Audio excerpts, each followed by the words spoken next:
This is just a quick breakdown video to show how I made a bunch of the CG assets and visuals for the recent Project NYSA that we did for our school assignment. Let's get into it. I didn't work on every shot in the film, but for those that I did, I will be going in chronological order from start to finish and show you what I did and how I did it.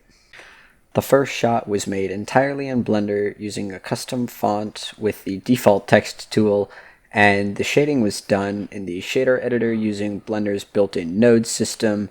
It was rendered in Eevee. This is the only shot in the entire film that I did in Eevee because most of the other ones were visual effects shots that required me to use shadow catchers so I could get the transparent backgrounds and shadows for the effect shots. Next up is the hallway shot. This was probably the easiest shot in the entire animation to make. The walls and the floor were just copies from the other room that I had to do, and the monster was just the same one that I used in every other shot. So this entire thing was pretty much just reused assets, but it worked out really well because it helped build out the lab a little bit more. As for the actual lab shot itself, I ended up making the entire thing in complete CG like the other one. This is where all of the shading and the assets came in.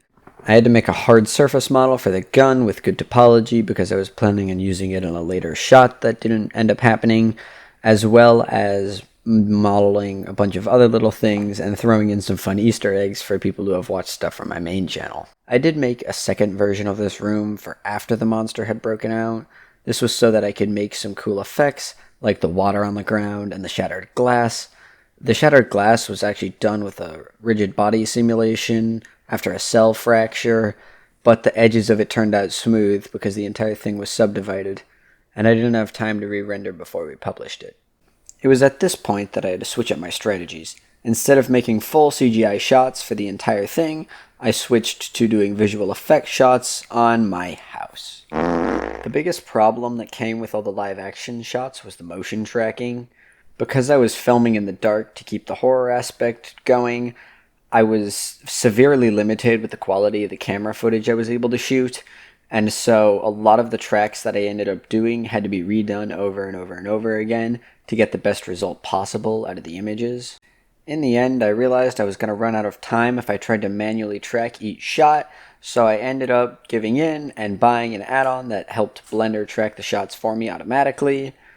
Of course, this still didn't work perfectly, and I had to do quite a bit to get the footage to look right, so a lot of the problems that I was having with it had to be solved in compositing later, but it turned out pretty good. And the last major shot that I had to do was the jump scare. This was a fun one. It took a decent amount of time and definitely had the most effort poured into the animation for it. The tracking for this one was tricky because the cabinet had to be swung open halfway through, which meant the camera wasn't able to easily track it, and my phone did a very poor job of reconstructing what it looked like, even though there was a decent amount of light in the shot. Even though I've been saying shot, this was actually two different shots that got spliced together into one to make the final result, and it was a pretty seamless thing, except for the fact that digital noise was added to the second shot, so you can clearly tell when it started because I didn't have time to fix the other one.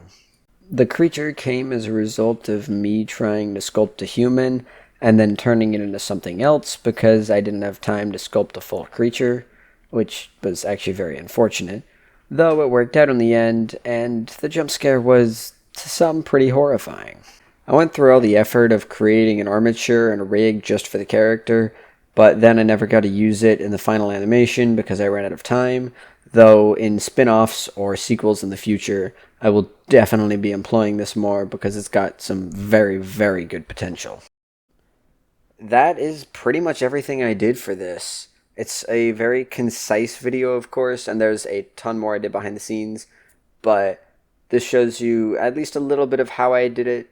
Let me know if you want to see more, and maybe I'll do more breakdowns for future videos. Thank you.